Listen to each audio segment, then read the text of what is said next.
Okay, excuse me, let's get started. So we have the dependency injection stuff I worked on previously, and it is ready to bring back into my main project. Let's go ahead and open my main project.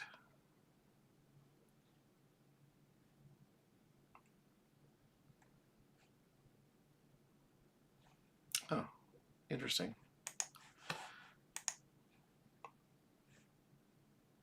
There we go. I forgot to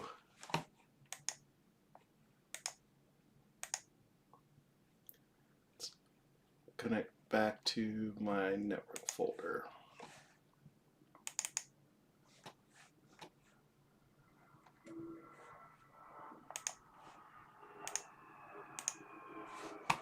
Now let's see if it shows up. Nope. Okay.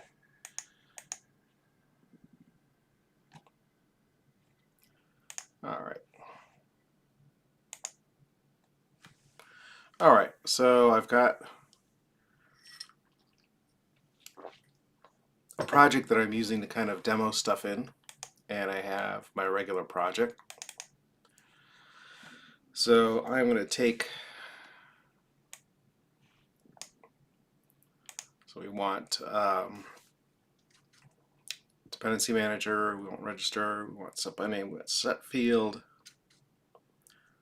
we want construct from type, return value, get, must get, and inject. This stuff down here was for testing. So I don't need any of that.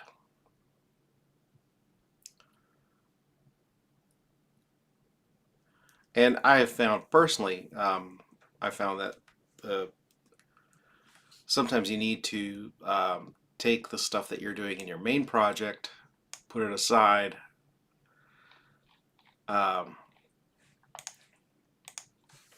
build a test project, iron out what you're working on, and then bring it back in your main project.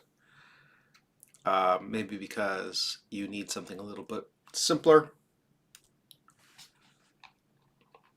You need something a little bit less. Need something with less less kind of mass around it to be able to move faster. You want to isolate the problem. You want to focus on that one thing.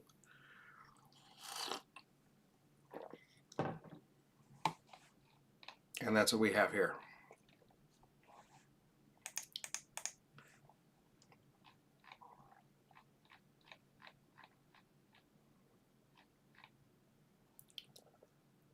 So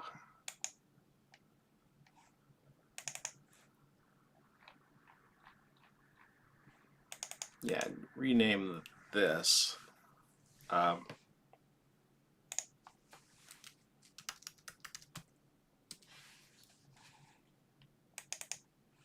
There we go.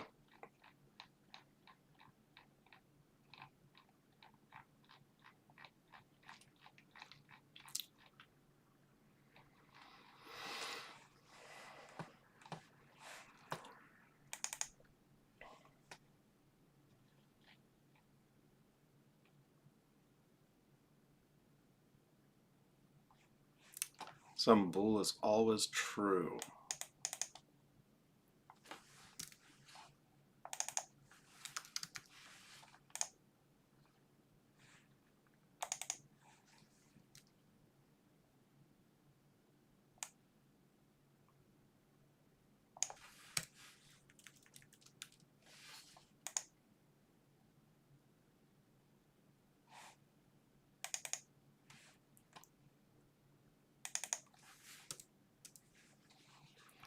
And I do like to pay attention to the linter, simply because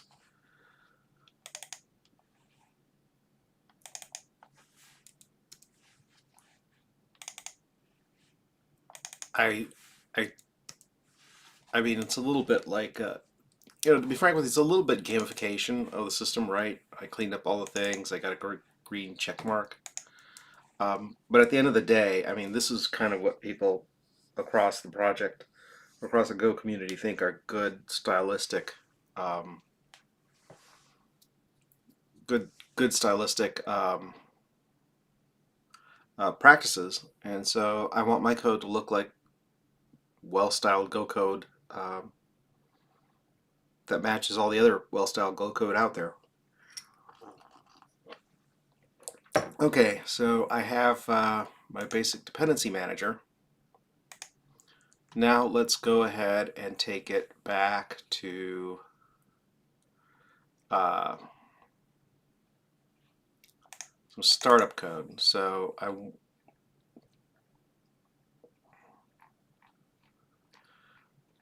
this is, I mean, this is basically a Scratch file. So, so this is the kind of stuff I would do in my startup code, right?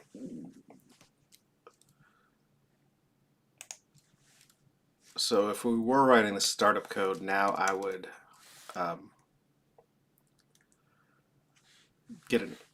try to connect to the data, try to connect up my pool to the database.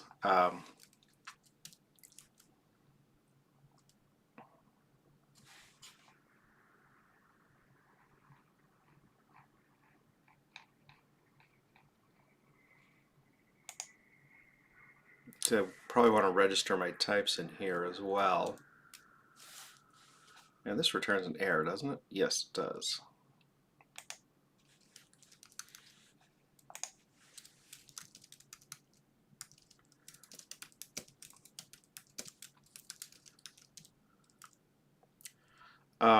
So if the error is not nil, I probably at this point, if we can't connect to the database, I have no viable application.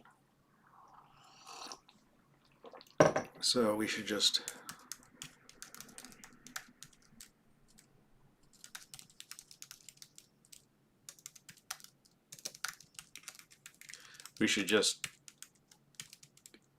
at this point go ahead and exit, because there's no point in continuing forward unless I have a valid connection.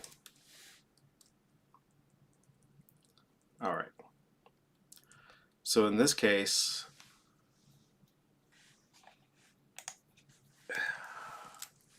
so here I want to register types. So I want to register my after connect handler and that kind of stuff.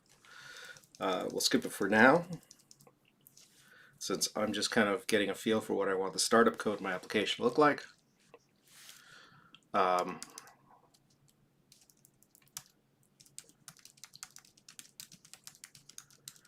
And again, kind of thing, if we can't establish a database pool, we can pretty much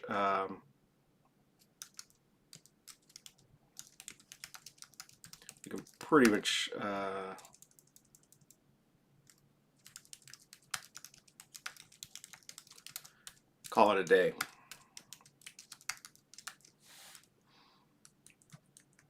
Okay.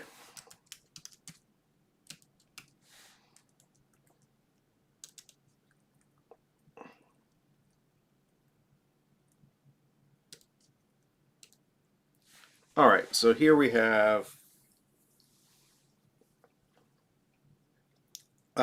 setting these values. So now that I have my dependency injection thingy, we're going to do this a little bit differently. We are going to have one new global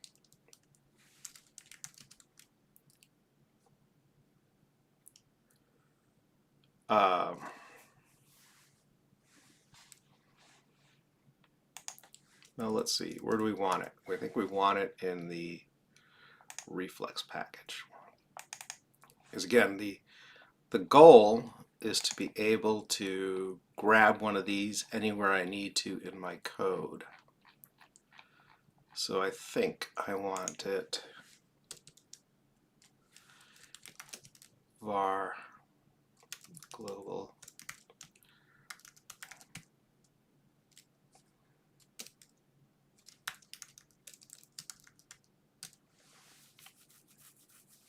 and in fact, I don't even want one of these. What I want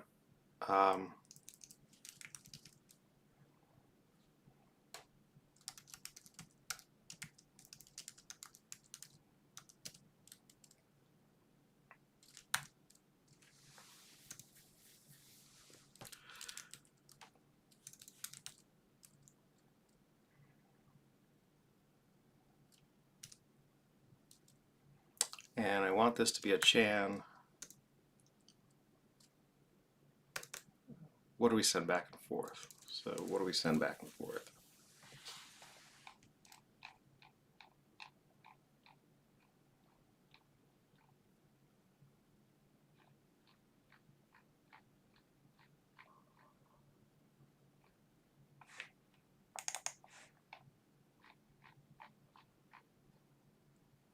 So what are my options? One of my options is to create a global variable. So I could do something like this. I could do var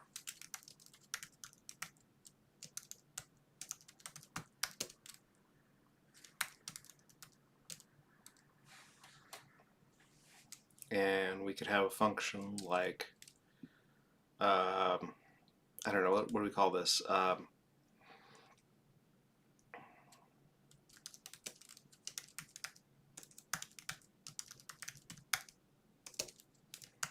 Takes nothing and returns back a star reflex. And we have a sync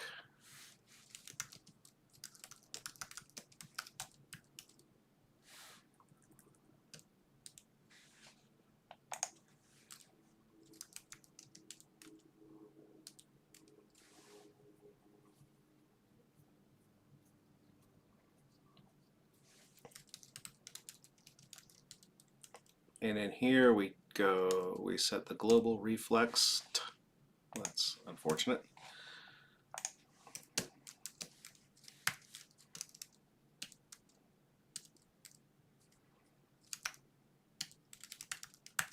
And we just go ahead and build this.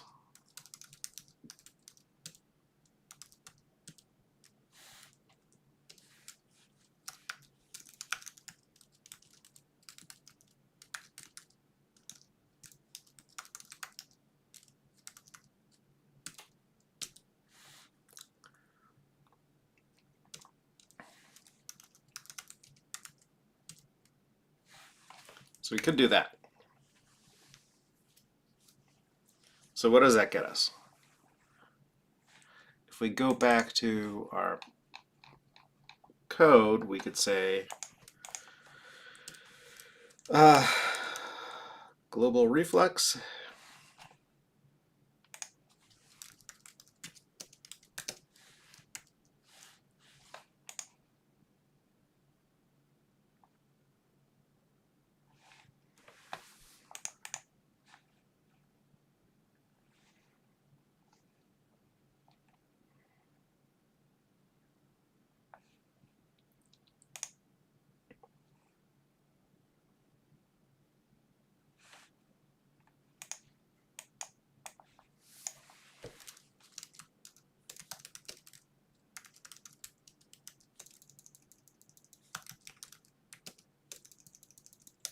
we're going to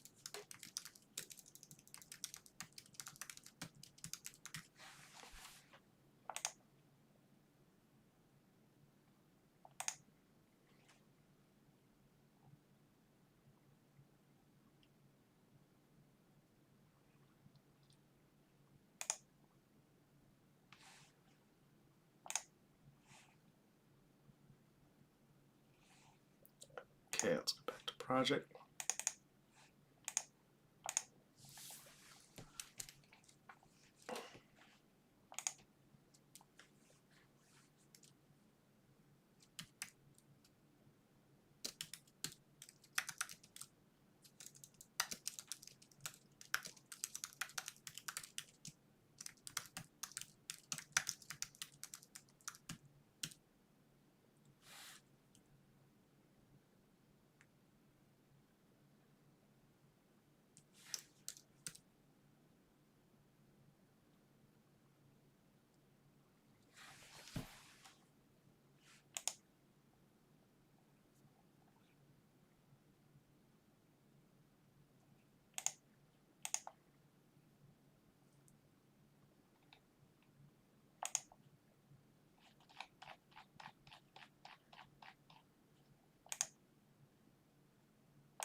we go.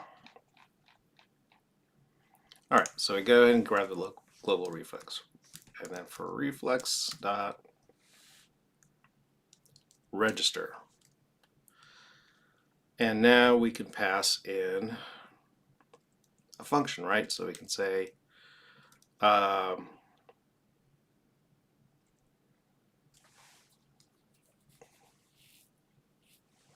we can say what do we want to call this? We can say this is the call this caller, and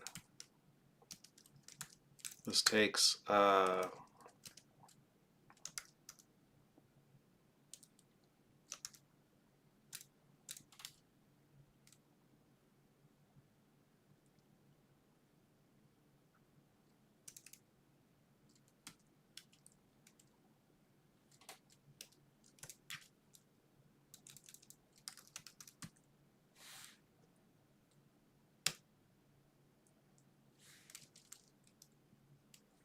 and it returns back.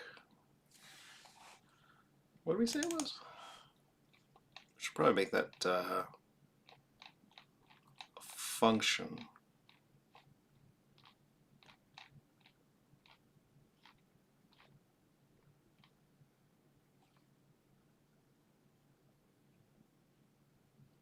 Oh, it returns back a Boolean. So returns back an interface and a Boolean, and it takes a dependency manager. So it returns back an interface and a bool.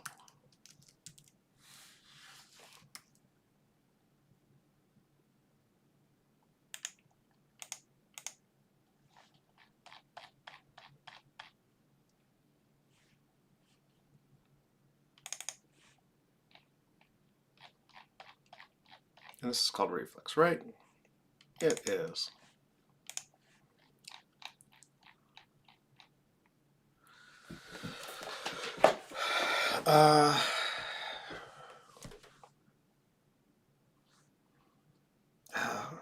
Why isn't it resolving?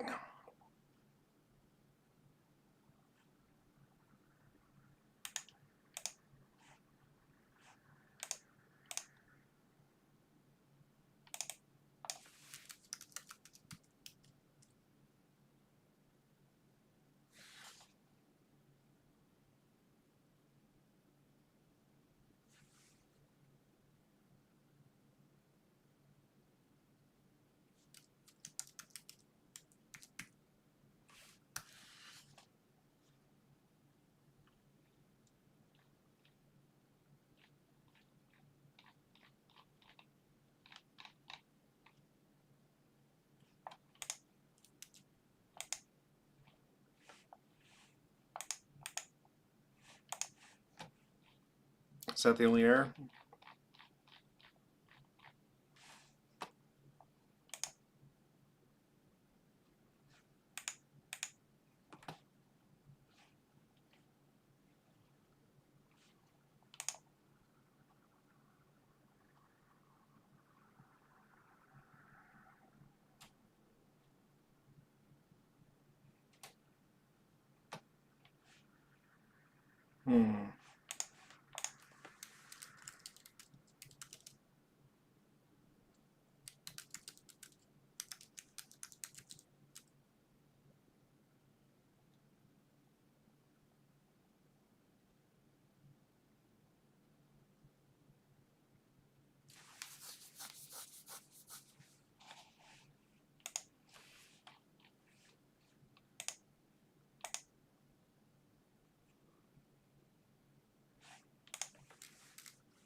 Okay, let's see if we update that. We can get a build done.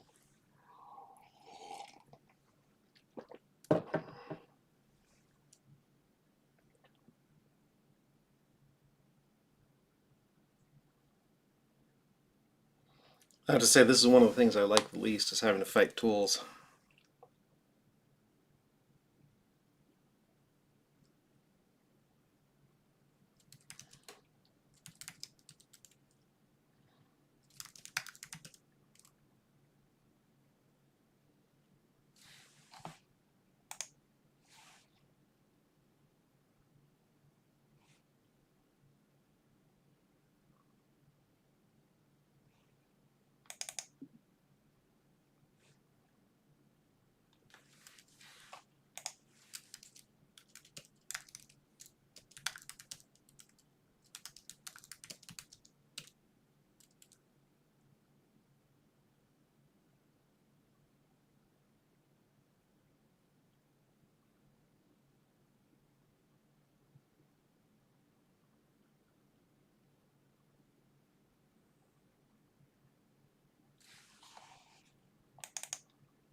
Why can't it resolve that? That should be very, very resolvable.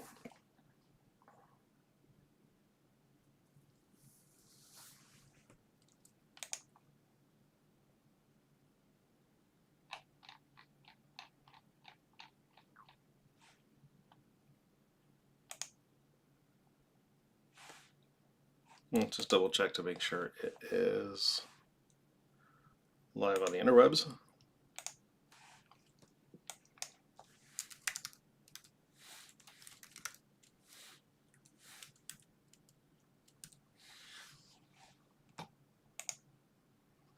There it is. All right, that's there.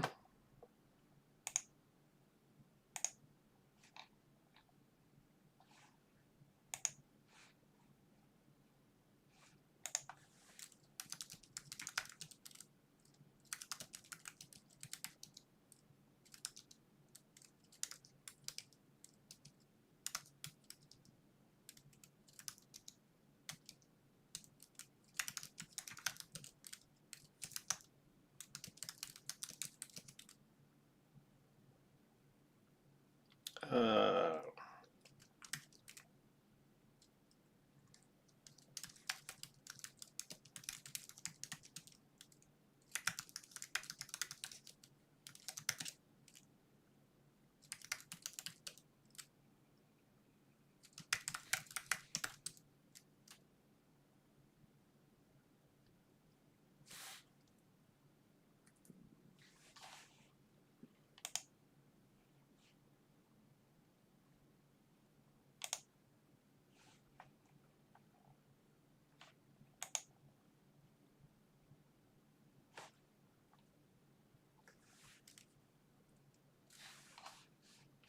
and let me just close this project and reopen it.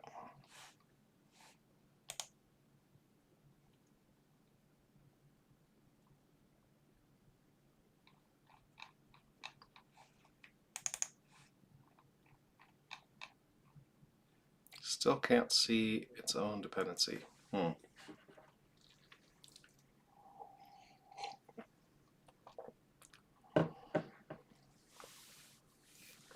All right, well, I gotta iron that out. But here's the punchline. What I would do at this point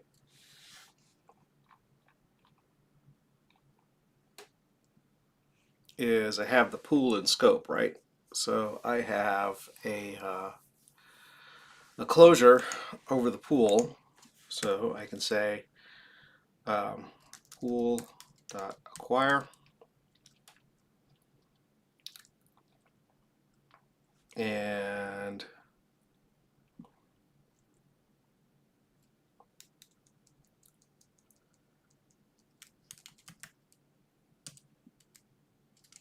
it does take a context. So why could this be bad if I do it this way?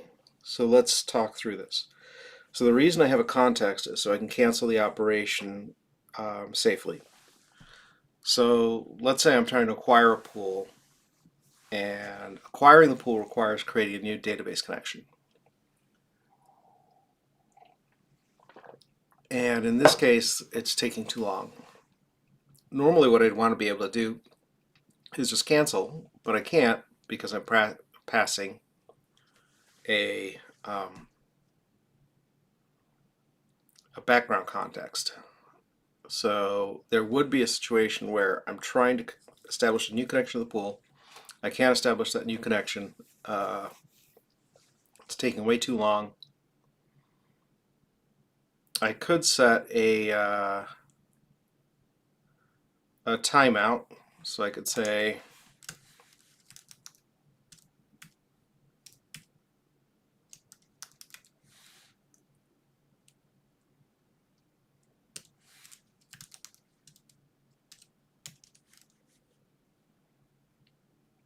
let's say I want to 15 times. So I could say that. So I could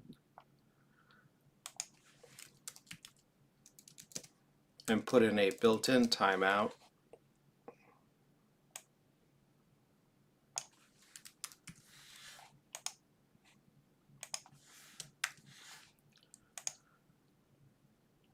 And this returns a con and an error. So con, error.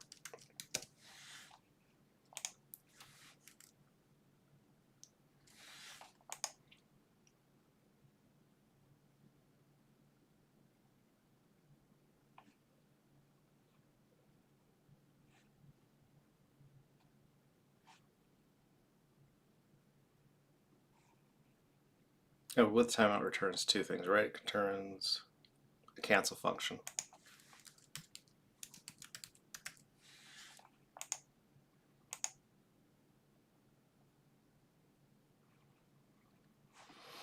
Normally we would say defer, cancel.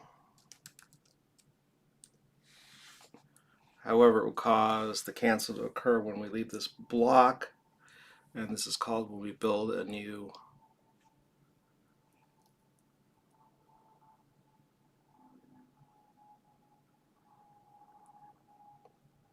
let me just make sure I understand the cancel. It returns a deadline. Canceling this context releases resources.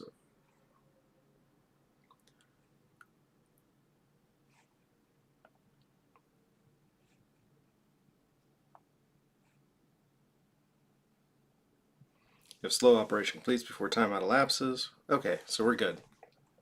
Okay, so that's our cleanup function. So we call acquire with our 15-second timeout. And of course, we could make this configurable, right? So we could say register connection timeout, and we could say 15 times time dot second. Now in here we could say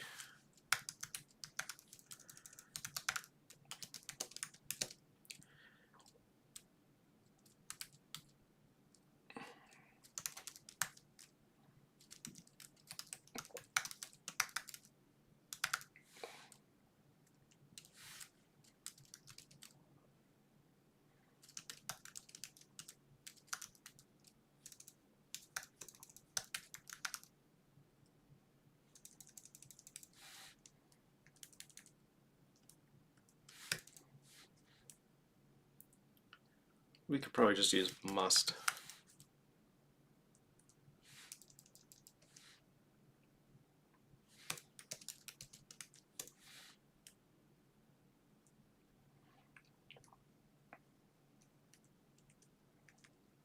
So yeah.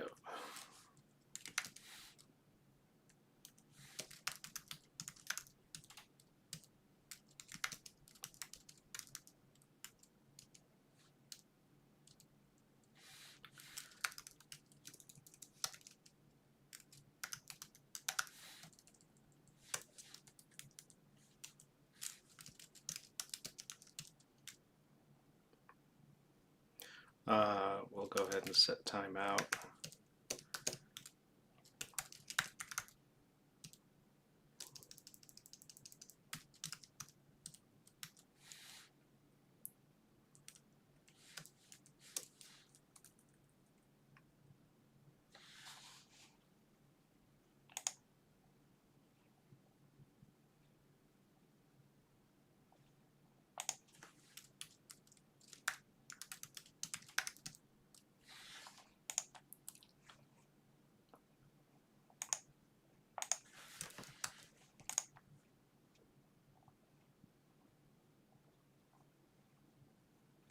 So this this would give us a default timeout of 15 seconds if you know what? We're probably just going to do this because it's set right above there.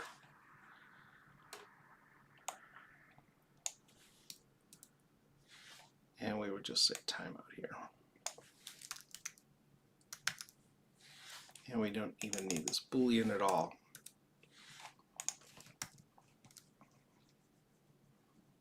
Okay, so either we acquire it.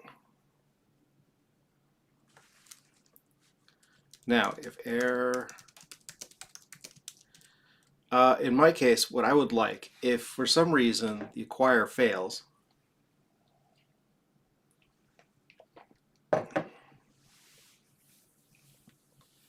I would like a helpful debug message because I want to be able to go back in here later and fix what's wrong. So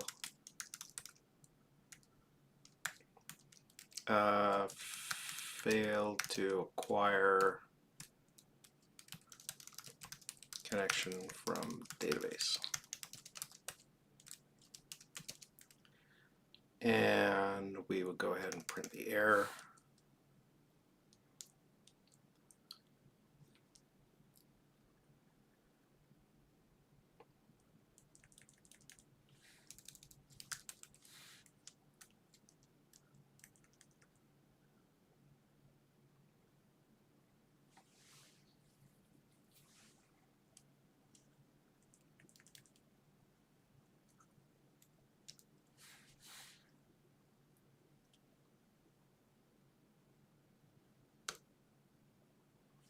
So what do we want to return? We want to return back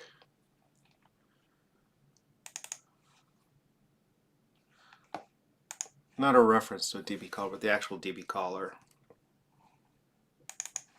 And we've got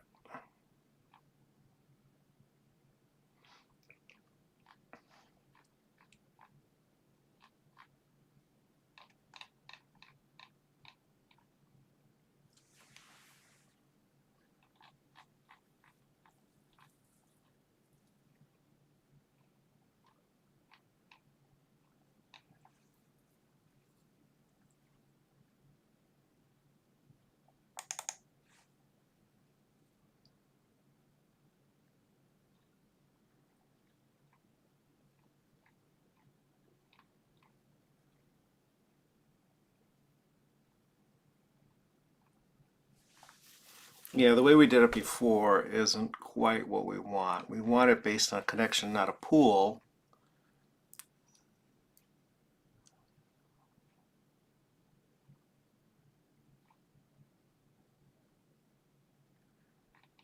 So we'd have to change that, but we would now say return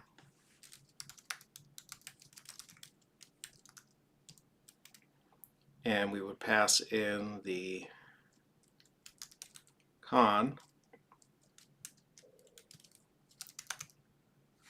and true, right? So the only problem here is con is not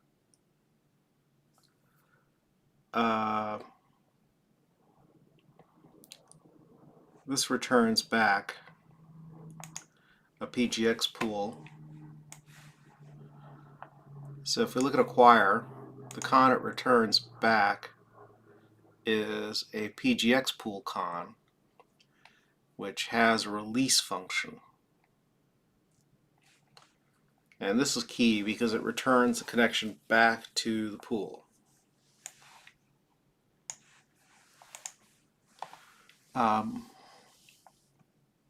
So we acquired it here. We would need to look at this a PGX con.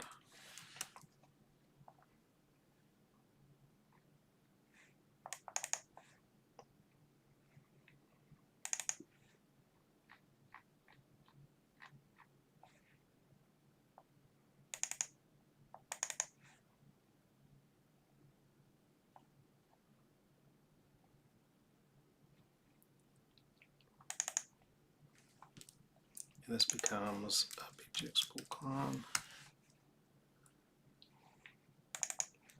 And this is going to break some, it'll break some other things, definitely.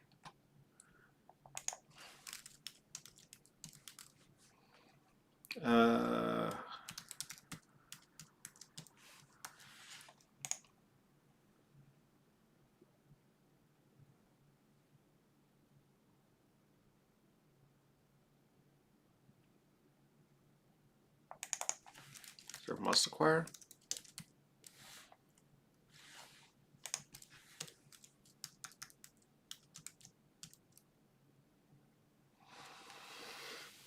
So this doesn't make any sense anymore to have this DB connect at all. In fact, since we're never going to call it, right?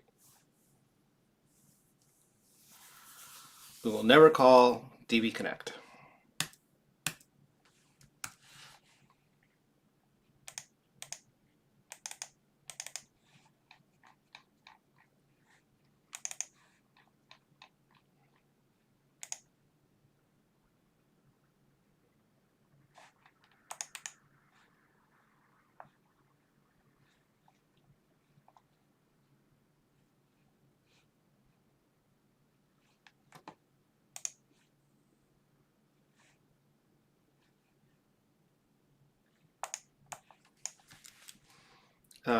Switching to connection from, we're switching to connection from pool.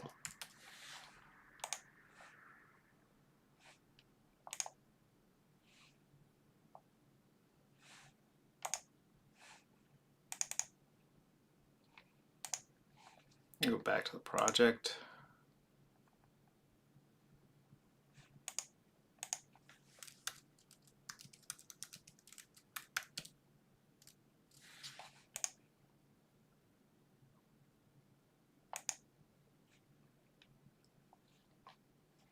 Okay, well anyway,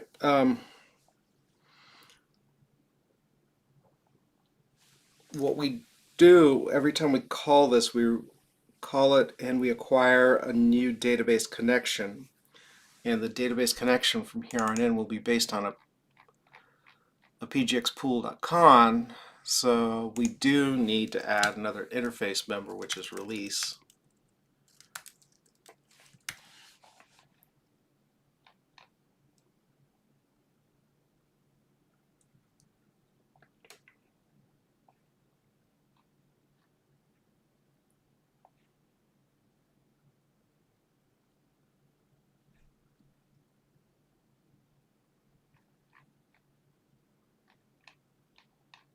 And so release is down here.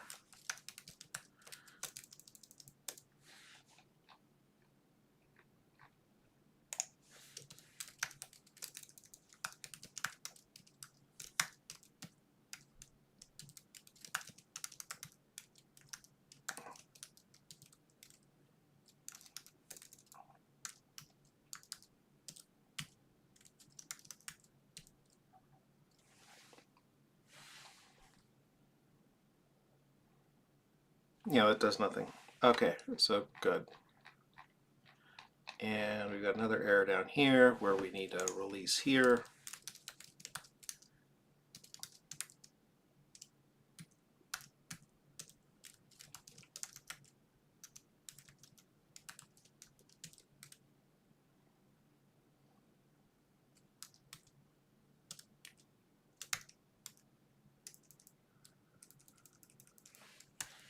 It in fact does nothing. Okay.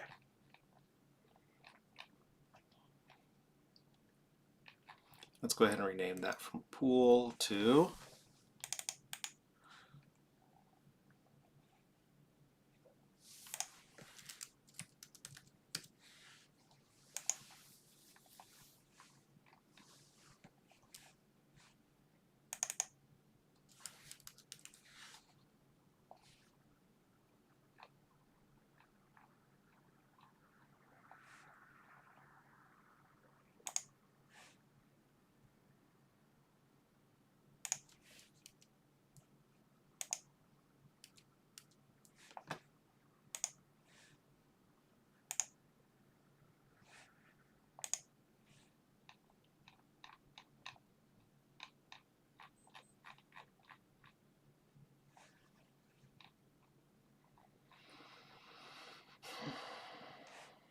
okay. So this now is reasonable for that.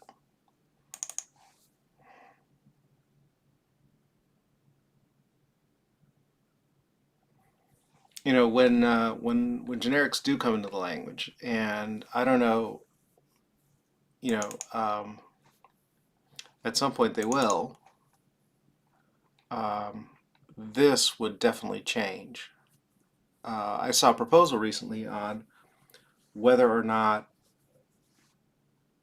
generics, whether or not the standard library packages should all be changed with the introduction of generics. So the proposal was that we introduce generics, but actually changing all the library code to be to use generics is waited on until after we've had a little bit of time to get used to the way generics behave. There's some good points and some bad points about it. There's some obvious, I mean, if you look at the API, there are at this time what people feel are very obvious changes to the APIs that would make sense for generics. So for example, instead of having what I do in Reflex having maps to string interface, we have maps to some sort of generic type. So I could say return back a map of string T, right? So there's some obvious ones like that which make some degree of sense, right? It doesn't in the sense that if I wanted a map now of a particular type, yeah, the issue is when I have some other type around it and I want to say, okay, I want to have a, like I'm using my map as kind of a poor man's index, and I'll have different types that I pass in, and they're all, there's some random key and some value. But long story short, map would, and map and slices would be easy, pretty straightforward, well understood candidates for generics. Okay, well, not every class in the standard library or every type in the standard library is straightforward to, I don't know, genericize. So there would be some types that would be made generic, and after actually using it for a while, it would become obvious that this wasn't the way that we should have done it. That's certainly true with Java generics. That's certainly true with C# generics. There are certain things where people have looked back and said, you know what, that wasn't quite the API we should have built. We should have built this other API. So the Go community, I think there is some portion of the Go community that I think is absolutely very right to worry about creating something that we can't then later go back, because it's part of the standard library. We can't go back and say, okay, we're going to totally revamp this API and we're going to break everything after it. The proposal was to actually put the genericized APIs in one of the golang.org/x/ packages, which you could then use, but it wasn't part of the standard library. And if we decided, 6 months later, a year later, that API wasn't a good use of generics, maybe it was error prone in practice, maybe it caused too much garbage to be generated, maybe it wasn't very performant, but whatever the reason, if we decided that API wasn't the way we should have done it, you know what, we can build the standard library API the right way, and going, for all those people who had developed a dependency on the generic implementation, there will be the X package. And I kind of agree with that. Truth be told, I believe that it's impossible to design. There are going to be certain things where people will approach it and make it generic, and they'll have a good understanding, and there will be other pieces where people are making it generic because it needs, they're checking a list because this API needs to be made generic, but it's more designed by committee than designed by actual practical utility. So I do support, yeah, I do kind of support the idea of, taking the time with generics. So even though I believe you can go far and go without generics, as it is right now, you can do some really cool and amazing things that don't need generics. Um, and in fact, generics are almost, in some ways, I wouldn't call it syntactic sugar, but if the Go community got to a certain point and said, "Hey, we don't need generics," I think the language would be fine, and I think it could go forward as it is. I think wouldn't be, I think some people get turned off by the lack of generics, but you know what? Um, that's fine. I really don't care. Um, but there would be some people that would most people would be fine. I think. I mean, it's a very powerful language without generics. So anyway, I got to figure out why this isn't resolving. But until then, I'll see you later.